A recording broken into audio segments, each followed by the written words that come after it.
Good morning, ladies and gentlemen. Thank you for standing by, and welcome to the Q2 2020 Interface Inc. earnings conference call. At this time, all participants are in a listen-only mode. After the speaker's remarks, there will be a question-and-answer session. To ask a question during the session, you will need to press star one on your telephone. I would now like to turn the conference over to your speaker today, Kristen Needle, Corporate Communication. Please go ahead. Good morning, and welcome to Interface's conference call regarding second quarter 2020 results, hosted by Dan Hendrix, Chairman and CEO, and Bruce Hausman, Vice President and CFO. During today's conference call, any management comments regarding Interface's business, which are not historical information, are forward-looking statements within the meaning of the Securities Act of 1933, as amended, and the Securities Exchange Act of 1934, as amended by the Private Securities Litigation Reform Act of 1995. Forward-looking statements include statements regarding the intent, belief, or current expectations of our management team, as well as the assumptions on which such statements are based. Any forward-looking statements are not guarantees of future performance and involve a number of risks and uncertainties that could cause actual results to differ materially from any such statements, including risks and uncertainties associated with the ongoing COVID-19 pandemic, including interruptions to our manufacturing operations and reduced demand for our products, economic conditions in the commercial interiors industry, and risks related to lawsuits, investigations, and similar legal proceedings that we are subject to from time to time, as well as the risks and uncertainties discussed under the heading Risk Factors in Item 1A of the company's annual report on Form 10-K for the fiscal year ended December 29, 2019, and our subsequent quarterly report on Form 10-Q for the period ended April 5, 2020, which have been filed with the Securities and Exchange Commission. We direct all listeners to those documents. The company assumes no responsibility to update or revise forward-looking statements made during this call and cautions listeners not to place undue reliance on any such forward-looking statements. Management's remarks during this call also refer to certain non-GAAP measures. The most comparable GAAP measures, as well as a reconciliation of the non-GAAP measures to the most comparable GAAP measures, is contained in the company's earnings release and Form 8-K furnished with the SEC today, which explains why Interface believes presentation of these non-GAAP measures provides useful information to investors, as well as any additional material purposes for which Interface uses these non-GAAP measures, each of which can be accessed in the Investor Relations section of the company's website, www.interface.com. Lastly, this call is being recorded and broadcasted for Interface. It contains copyrighted material and may not be re-recorded or rebroadcasted without Interface's express permission. Your participation on the call confirms your consent to the company's taping and broadcasting of it. Now I'd like to turn the call over to Dan Hendrix, Chairman and CEO. Good morning, and thank you for joining us on the call. I hope that everyone is staying safe and well. As anticipated, our sales in the second quarter were significantly impacted by the ongoing global pandemic, down 27% in Q2 versus last year. That being said, I'm proud of the team's agility across the globe and our swift action to reduce spending and protect cash flow, while still positioning us to be the leader in our space over the medium and long term. We've been able to hold gross margins at a healthy level and reduce SG&A expenses to deliver adjusted operating income of $27 million in the second quarter.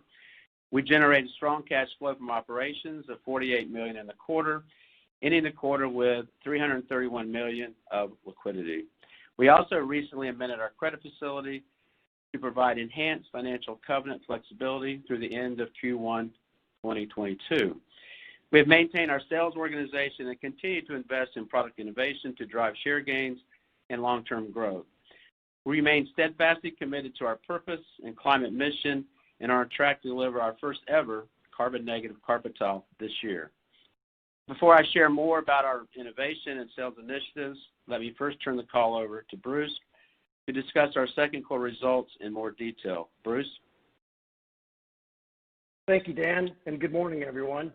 Before I get into details of Q2, I want to provide some insight into what we're seeing so far in Q3 as we continue to navigate through the impacts of COVID-19 and what it's having on our business.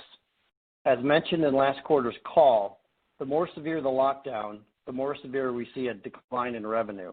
And while there are a few bright spots geographically where certain countries appear to have gained greater control of the virus and the associated economic activity is more stabilized, the overall pressure on sales and orders is continuing as we enter the third quarter. The lockdowns, of course, are occurring around the globe, and we're seeing this in our order trends. For the month of April, orders were down 32% year over year. For the month of May, orders were down 35%. And for the month of June, orders were down 29%. So the good news is that the decline has stabilized, but we're also not seeing a turn yet that puts us back into positive year-over-year growth territory. As we enter Q3 for the month of July, orders were down 24%, and the trend continues to be fairly broad-based as orders were down 28% in Americas, 23% in EMEA, and 14% in Asia-Pac. We anticipate this order trend will put pressure on sales and operating income in Q3, similar to the way it did in Q2. With that context in mind, here's more detail about the Q2 results. Net sales in Q2 2020 were down 27% versus the prior year period. Sales in our Americas business declined 28% in the second quarter. The steepest declines were concentrated in carpet tile, with resilient flooring largely flat in the quarter. The EMEA sales were down 23% in local currency and down 25% in U.S. dollars. Similar to our Americas business, the carpet tile business was down significantly, and resilient flooring was largely flat. Sales in Asia Pacific were down 31% in local currency, but were down 33% in U.S. dollars. Sales in the region were down significantly in April and May, but improved sequentially in June. Asia's heavier declines were somewhat moderated by less significant declines in Australia. With our global market segments, we're seeing growth in living, which includes student housing, senior living, and multi-residential, transportation, hospitality, and education. We continue to be encouraged by the outstanding work of our supply chain and manufacturing teams and the relative stability of our gross margins despite continued production declines. Second quarter gross profit margin was 37.5%, down 190 basis points versus second quarter gross profit margin last year. And adjusted gross profit margin was 38%, a decrease of 170 basis points compared to adjusted gross profit margin last year. SG&A expenses were $80 million in the second quarter, or 30.9% of sales, while adjusted SG&A expenses were $71 million, or 27.4% of sales. In the second quarter, we recorded $6.2 million of one-time charges related to severance payments for our voluntary and involuntary separation programs, plus lease exit costs related to closure of the 3 remaining floor brick-and-mortar design centers as we continue to shift that business toward online distribution, where it continues to gain traction and grow. We also recorded $2.6 million of asset impairment charges and wrote off $4.2 million of damaged yarn as a result of a fire at a leased storage facility. At the time of the fire, safety protocols were followed and no one was injured. It's also important to note that in SG&A, the company benefited approximately $4 million from various wage support and employee retention programs around the world, as well as temporary furloughs in the Americas and Asia Pacific. As we think about our SG&A run rate, we anticipate SG&A of approximately $80 million per quarter for the remainder of 2020, with total year adjusted SG&A expenses of approximately $320 million this fiscal year. In Q3 and Q4, we're not anticipating as much government-sponsored wage relief and other temporary pickups that were realized in Q2, which is why we're anticipating a sequential increase in SG&A run rate from Q2 to Q3. Second quarter operating income was $17 million compared with $43 million in Q2 last year. Adjusted operating income was $27 million versus adjusted operating income of $44 million in the second quarter of last year.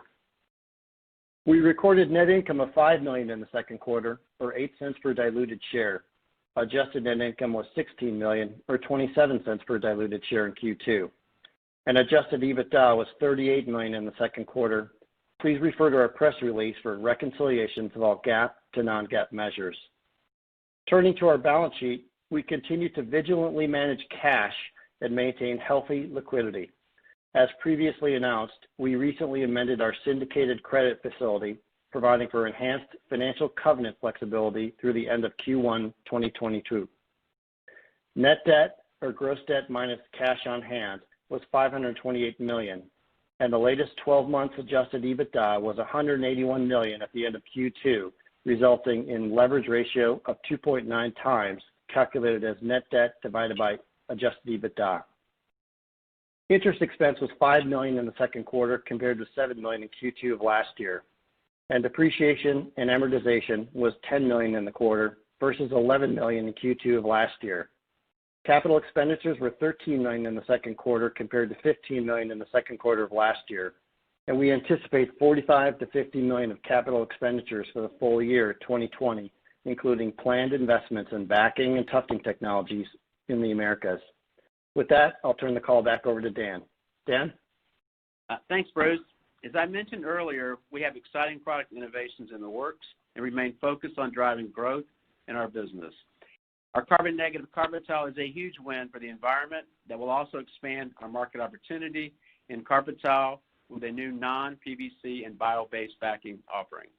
We also recently announced that Interface LVT products now include 39% pre-consumer recycled content, demonstrating our commitment to applying our sustainability expertise to the resilient flooring category.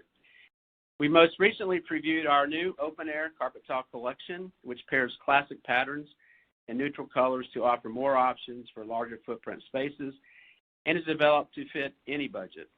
At NeoCon virtual events this year, we won the 2020 HIP Award in the hospitality flooring category for our guest rooms product, and our product designer, Carrie Pay, won the manufacturing leader category. Beyond product, we are actively developing key markets and channels, expanding our overall market opportunity. We continue to see significant opportunity in non-office segments. Nora increased our presence in healthcare, education, and transportation, and we believe there is a great opportunity to expand in these markets and develop a more meaningful presence in other key segments. We are helping our customers adapt to their spaces for the current working environment by illustrating how our flooring can help create boundaries or zones, support physical distancing, and prompt movement through a variety of spaces. And we are partnering with architects and designers to develop flooring solutions that meet future built space design needs. Our floor brand has a proven omni-channel approach with a successful online presence and a highly effective synergy program with our commercial business, capitalizing on the resi commercial design trend. We are expanding our presence in the dealer direct market, increasing access to the underdeveloped area of our customer base, particularly in the United States, UK, and Australia. While our immediate focus is on the safety of our employees and their families and protecting the financial position and cash flows of our company, we remain confident in the opportunities ahead and remain grounded in our core purpose and sustainability mission. We have the best selling system in the industry and are focused on growth in a sustainable way. Thank you to the Interface team for your hard work during these challenging times. Thank you to the frontline manufacturing employees who continue their hard work in our plants to make and deliver our products. Thank you to our sales teams for staying closely connected with our customers and working constantly to identify and execute on new opportunities every day. And thank you all of our team members across the globe for their commitment, whether you're working on the factory floor, from home, or in the field. Your health and safety and that of your families remains our key priority. Thank you also to our customers and shareholders who continue to support Interface. I remain confident that we have what it takes to emerge from this global pandemic as a stronger and more resilient company. With that, I'll open it up for questions. Operator? Thank you. At this time, if you'd like to ask a question, press star 1 on your telephone. To withdraw your question, press the pound key. Again, to ask a question, press star 1. Please wait while we compile the questions. And your first question comes from the line of Kathryn Thompson with Thompson Research Group. Please go ahead. Hi, thank you for taking my questions today, and appreciate the color you gave and the prepared commentary. Would appreciate just digging a little bit deeper and clarifying differences by end market and region, and in particular, what types of projects are advancing, slowing, or perhaps halted in the near term. Thank you. It's a mixed bag around the world, to be honest with you. We're seeing the European markets, some of them starting to recover. The theme through the whole thing is we've at least seen some stabilization around the world. The office market is hit the hardest. The other segments are actually performing pretty well. Half our business is office and half of it's non-office, and we're pretty segmented. So we're going to focus on education, healthcare, and the office as well. And we're also going to go down a little bit in price points to go after the dealer market, particularly in 3 regions.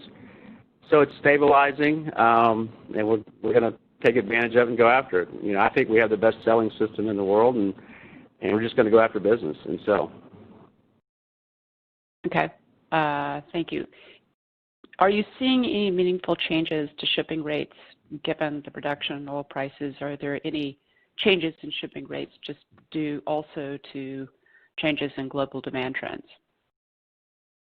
Yeah, from a freight standpoint, we haven't seen any big freight reductions. I guess oil from one standpoint, but we don't make money on freight, so we really don't have an impact on freight. I don't know, Bruce, if you have any different color on that. This is Bruce. Good morning.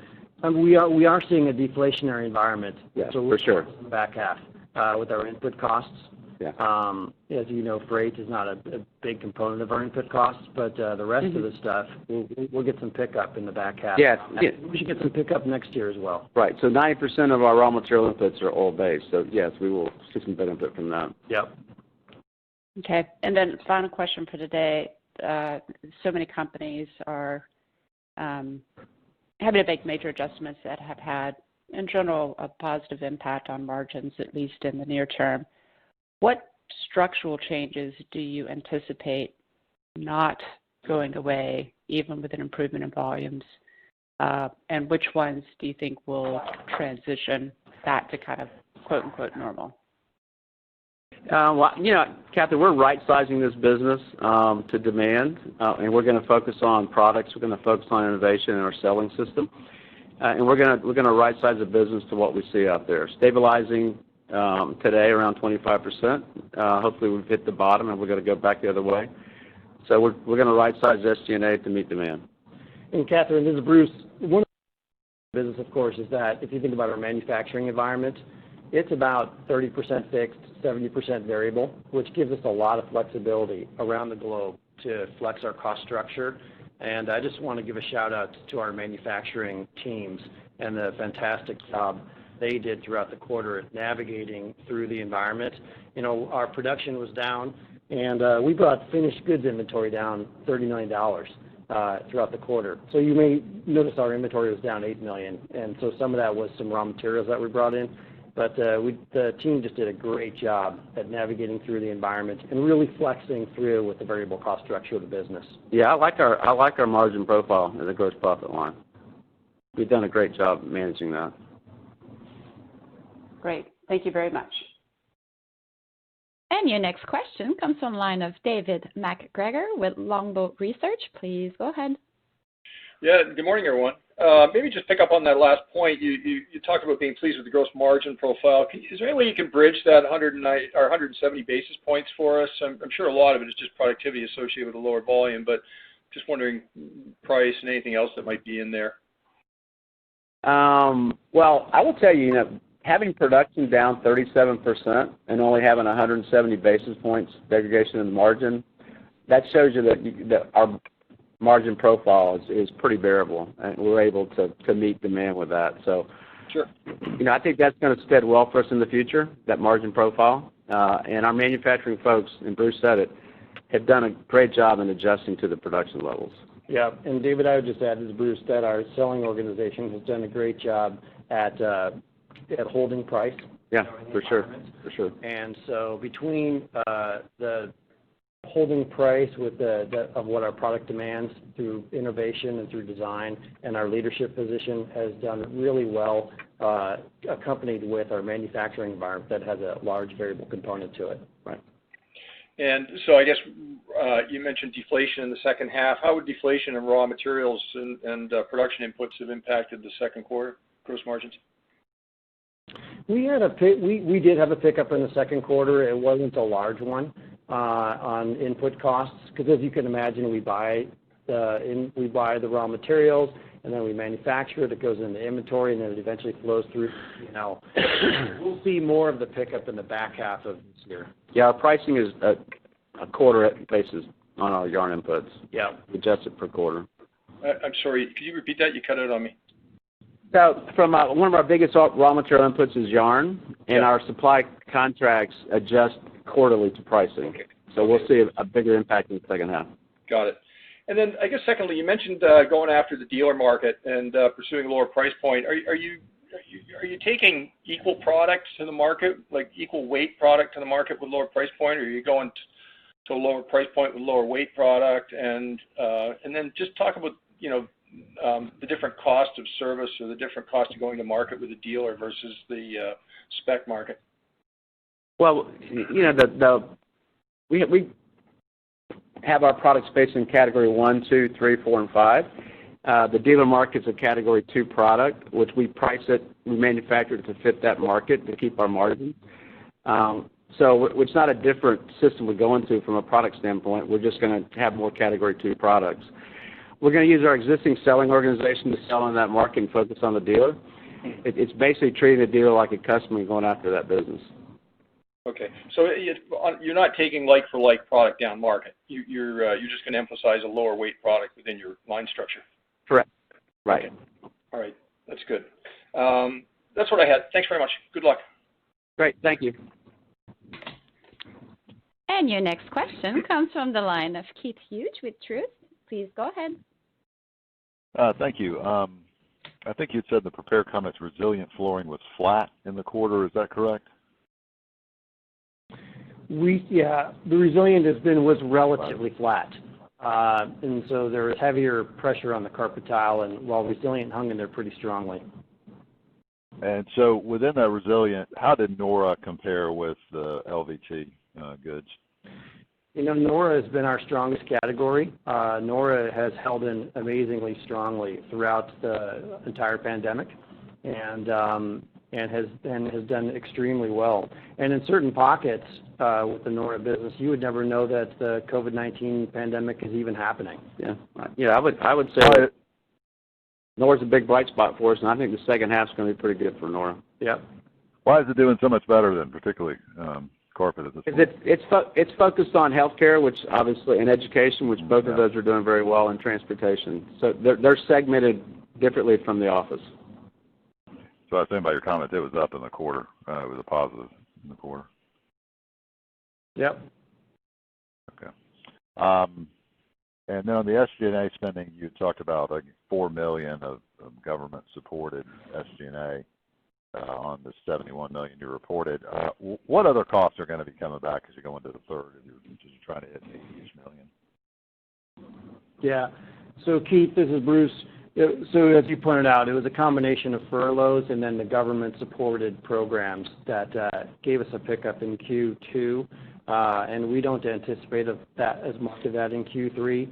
And of course, as sales volume changes, we have additional variable SG&A costs that come back. And then I would just sort of say there's just general seasonality around marketing and promotional programs. Yeah. I also say we're going to introduce our carbon negative products, Embodied Beauty, in the third quarter, and we're going to make a big splash with that.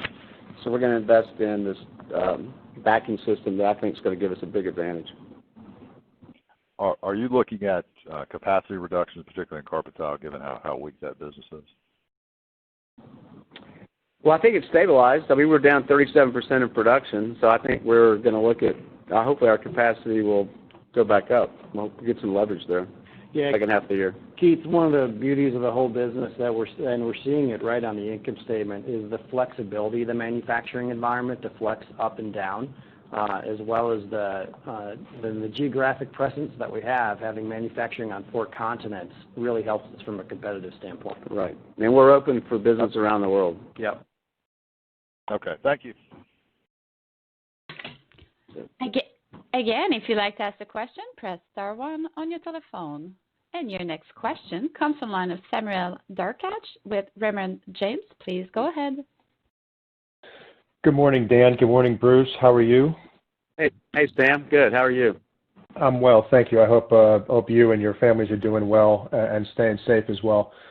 A few questions, if I might have. The sales down 27% in the quarter. Do you have a sense of what volumes were versus pricing, like for like and/or mix?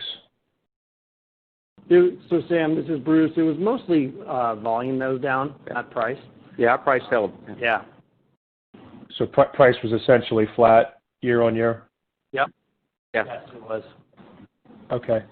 And then I don't want to hold you to guidance per se, but would there be a reason to think why gross margins wouldn't hang in there at the 38% range over the next couple of quarters or so? And what are the puts and takes there as we look at our models prospectively? Yeah. Sam, this is Bruce.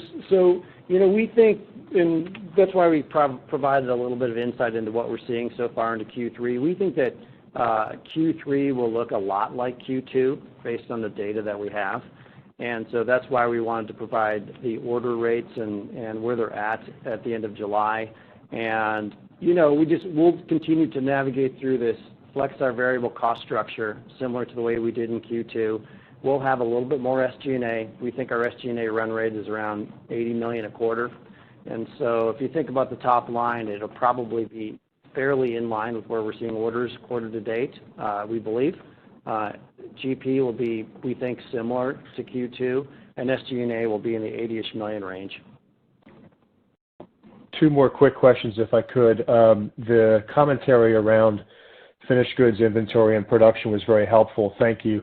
I'm just making sure I understand how to reconcile the finished goods data with the production. So if finished goods are down 30 million, I think if my math holds, that's roughly 15% down both sequentially and year on year with you're saying production was down 37. What's the difference between the finished goods being down 15, the production being down 37? What am I missing in the reconciliation there? So, Sam, this is Bruce. I'll kind of help you with the math. And it's hard to see it because you just get the top-level numbers. So total inventory, as you know, was down 8 million. If you double-click down on that, finished goods were down 30 million, and that was 24%. So we did a really nice job at managing finished goods inventory. And the reason why total inventory is only down 8 is because we actually bought some raw materials because we wanted to make sure that we had supply chain continuity through the COVID-19 environment. So we did pre-purchase some raw materials to ensure that we could meet customer demands and that we would have the materials that we need to do the manufacturing that we need so that we didn't, so that we can get the product to the customer when they want it. So then prospectively, when we're looking at second half cash flows, I think free cash flow was essentially a push in the first half. What do you anticipate for cash flows in the back half? Yes, Sam, we're going to continue. So, we had a really, really strong cash flow performance in Q2, generating 48 million of cash from operations and 35 million of free cash flow. And we anticipate good, strong cash flow in the back half as well. We're very focused on working capital. And, of course, the business normally does generate cash in the back half. So we believe that we'll certainly be very positive from an operating standpoint around cash flow. And we define free cash flow as operating cash minus CapEx. We will also be positive for the year around free cash flow. The company's generating a lot of cash, and we're really pleased with all of our liquidity metrics. Very helpful. Thank you. Thank you both, gentlemen. Thank you, Sam. And your next question comes from the line of David MacGregor with Longbow Research. Please go ahead. Yeah, thanks for taking the follow-up. I guess I just wanted to go back and maybe come at the question Keith was asking from a slightly different angle. And I mean, you've got these very large negative comps here in carpet tile, but your resilience flat to up. And so I guess I just want to understand what's happening in the marketplace and how you're responding to it. Is there a big change here in terms of the percentage of your business that's specified versus maybe getting an early start on that dealer business that you discussed earlier? or are the specified contracts just really shifting to kind of 100% resilient or a much higher percentage of resilient, and people are really just backing away from speccing in carpet tile into these projects? And just trying to get an understanding of why there was such a disparity between those two categories. Well, David, I think that the office market has really been hit the hardest with us, and that's where our carpet tile business plays in a big way, is in the office market. Right. So I think the commercial office market is down, and we're down with the commercial office market. I don't think there's been a big shift different with the resilient to carpet tile. I think it's the office market that's creating the problems for us. So then talk about the non-office market, the other 50%, if you would, in terms of what you're seeing there, in terms of the question I just asked, I guess. Well, we're seeing the education actually been pretty good. Hospitality, believe it or not, they're continuing to build the hotels out. Healthcare has been really good for us from that standpoint. Yeah, I understand that. What I'm trying to get at is the difference between carpet tile and the resilient. I appreciate the commentary on the health of the category, but I'm just trying to get a sense of what's happening in that mix. Well, I think the resilient is still growing. LVT is growing faster than carpet tile for sure. But I still think carpet tile has a place in the office market. And David, this is Bruce. This might help. We don't see the mix shifting in those segments. We just see those segments being a little more heavily weighted toward resilient product, and which is helping us in this environment. And that's why it comes out in an environment like this when office is down so much and those segments are growing. Of course, our mix shifts more toward the resilient side of the picture. Right. Coming into this year, what would office have represented as a percentage of your resilient business? Office is I don't think we have that data, actually, David.